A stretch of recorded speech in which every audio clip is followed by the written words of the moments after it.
What's up guys, welcome back to the channel. In today's video we have to talk about one of the most important aspects of Dragon Ball Sparking Zero, and that is, ladies and gentlemen, the RPG system which we may be using in the game. And of course, to do that we have to remind ourselves how was the RPG system fleshed out in Budokai Tenkaichi 3. Now we have here an example of this, and this is really exciting because we can see that there's quite a lot of depth to the character. Now first and foremost, very important, you could only equip a limited amount of items in your character. For example, each of these has a number of slots. As you can imagine, you can increase up to 7 ability slots, and yes, if you can obviously remove this or change this by 1, you can then add more stuff, which is really cool.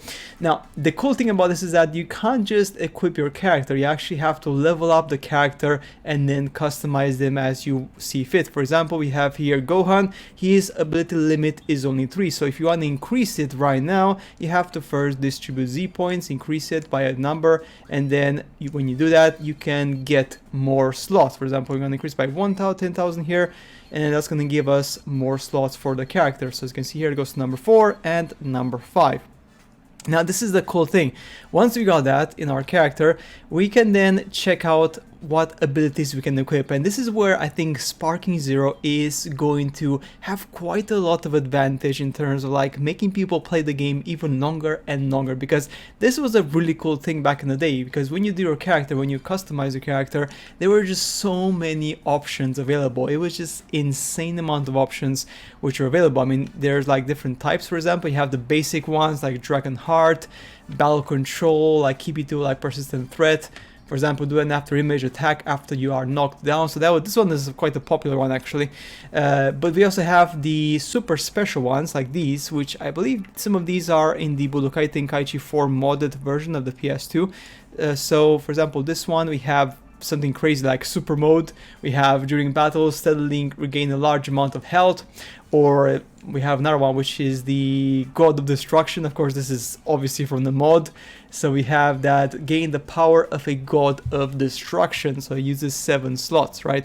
Which is really cool. Now, the next thing about this one is that the fact that in this particular game, Budokai Tenkaichi 3, you don't have to add abilities as in special attacks or power attacks. For example, Kamehameha, Kaioken. In Budokai 3, for example, you had to either choose between either adding more power or more like, more damage or more health, or compensate with different skills. In Budokai Tenkaichi 3, all the skills are already part of the character. You could add here effectively what's enhancements to increase your ki, your attacks and everything, but your actual skills will still stay there, so you don't have to then choose between your skills or your stats, which is really good, because in Budokai 3, which was obviously the 2D game, you didn't have that option, which is really cool. So now you do have the option in Budokai Tenkaichi 3. So I believe that in Budokai Tenkaichi, well, in Sparking Zero, what they are going to do here is something very similar. Now, one thing that I do love, and I hope that they are going to still keep, is the strategy time. Now this one is very cool because you can actually build up a turtle, as in super defense. You can go super hyper attack, because for example, each character has a different type of attack, of fighting style. For example, we have that Tien, his fighting style is lots of attack and close range, whereas Krillin is more defense, evenly balanced. Other ones, Piccolo is like super defense, so it concentrates on putting up a consistent defense and exploiting the opponent's opening. So again, it's really cool because each character has a particular type of fight style, right? And then for example here, becomes offensive while in max power mode. So again, so it kind of like allows you to be very strategic. So if, for example, if you're on Gohan and you want to get really good at the balance and become really strong at max power mode, you can select Gohan, for example, and then you can go here and then choose abilities which are going with the power mode. So for example, we go here and we have, let's go here actually, and let's just go find the charge attack. So we have the super quick charge, universal power, aura charge. This is the different colors if you want to change your colors, which is really nice. And yeah, you can see here special cosmetics, sturdy clothes, so you can basically add even more. No matter how many your clothes will stay in one piece, so this is more like just for fun, I guess, at some point. But you do have abilities. If you just go all the way up here, which is just here, I believe, just go here. There we go. So we have super up and power down. So this is where you can crank up your power. And if you want to be a super attacker, for example here, super up 3, then you just select this one, and then your super attacks are going to be just crazy. You want to go a notch higher, then you go there, here, and you just want to select again maybe the let's go here, attack up 3 and super down. That would go well. Maybe this one. Actually, this one is even better. Attack up 2. So if you go up this one and we go attack up 2, super defense down. So this one here. There we go, and then we're gonna go. So as you can see here, we can build up a super attacking character, just going super extreme on the attacks, which is exactly what we want. So there's also different ways you can, unleash latent power. For example, base key power goes up to 3 gauges, key charging becomes slower. So yeah, you can want to be more strategic, less strategic. So yeah, it's really cool because you can effectively build up your characters as you want.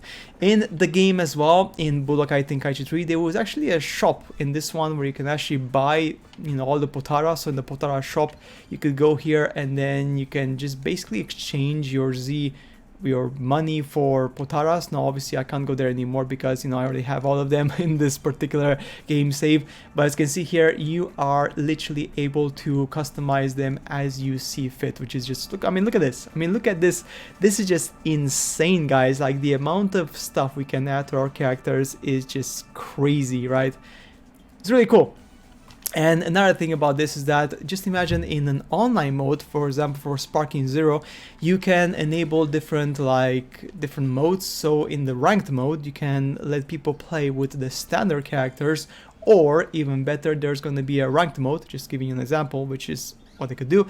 And in that ranked mode, you can then build and put the character you want. So effectively it's going to be customized characters versus customized characters, and that's obviously like the magic of Budokai Tenkaichi, because you can just do so many things with your character, which is just so cool. For example, if you go to the I believe ultimate training, which one was it actually? It was the dual mode ultimate training.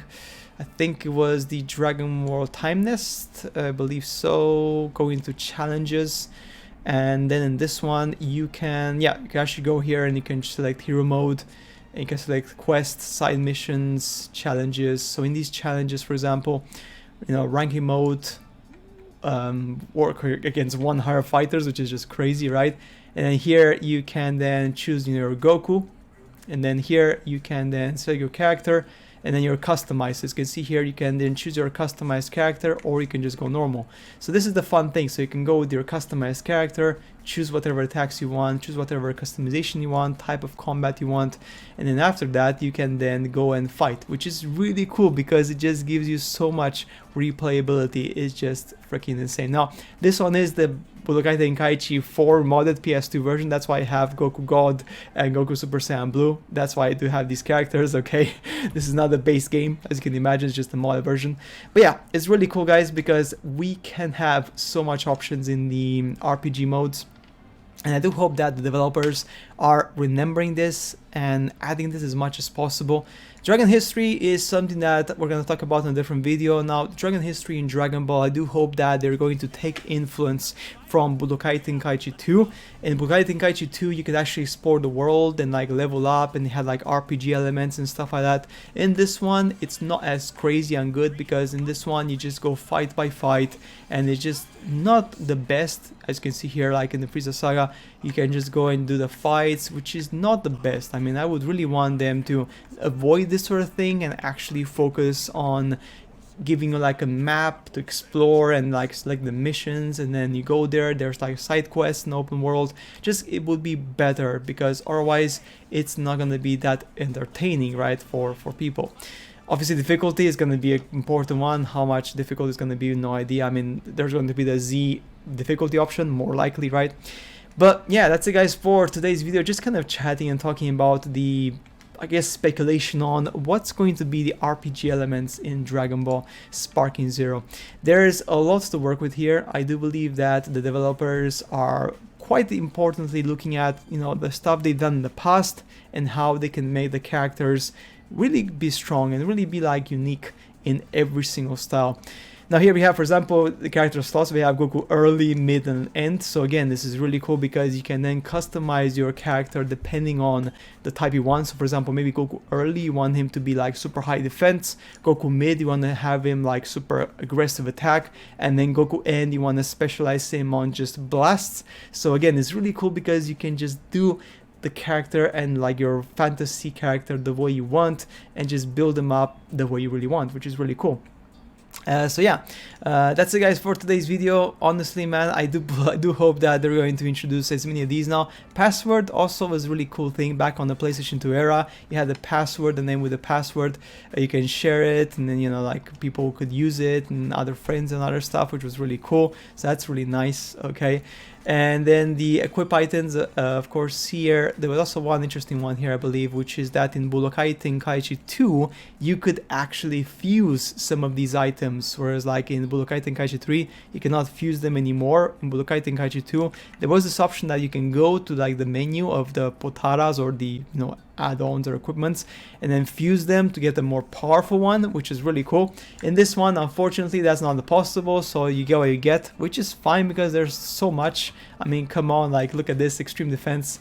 What was that one? Actually, this one was yeah, defense power exceeds limits. So yeah, so there's lots to play with. So really fusioning, I don't really care about fusioning like the Potaras. That's absolutely fine, I don't mind. But what I would like them to do is actually give us options to work on defense, ki, super attacks, and also like more like quirky playstyles. If you want to be like a person who tries to like you know, image vanish a lot, do counters, for example. If you want to be the type of guy who just want to fight with like lots of blasts from distance, like you could basically build that character. For example, here rush rapid movement ki uses is halved, rush attack damage is reduced. So again, here of course you want to focus on ki blast and not about, you know, melee damage, which is obviously really cool because then you can effectively build your character as you want. Warrior lineage, again, Z burst dash key uses halved, auto counter key uses is halved as well. So it's really cool because you can then basically build that character as you want. So yeah, that's it guys for today's video. Hopefully this reminded you that this is such a cool game, and Budokai Tenkaichi 3 was ahead of its time in many ways, and I'm hoping that they are going to bring that craziness back, and yeah, it will be really cool. Also, some of these abilities actually have a minus effect, which is also really cool. For example, this one, Secret Measures, your blast stocks are at the maximum at the start of each battle, but Blast Gauge does not fill up as quick as usual. So this is the thing here. Do you want to have like a strong start, or do you want to have a balanced fight? Do you want to go crazy like in the first minute, or do you just want to kind of like take your time and have like a balanced approach in your energy and your charging levels? So all this stuff is so cool because it gives you just so many options. But guys, that's it for today's video on this one. As always, I shall catch you later. In the next video we may talk about other stuff such as the open world, the map of the game, and so many other features that they could be building into Sparking Zero, and how they are going to affect the actual end game when it releases in 2024. Guys, that's it for today's video. As always, I shall see you later in the next one.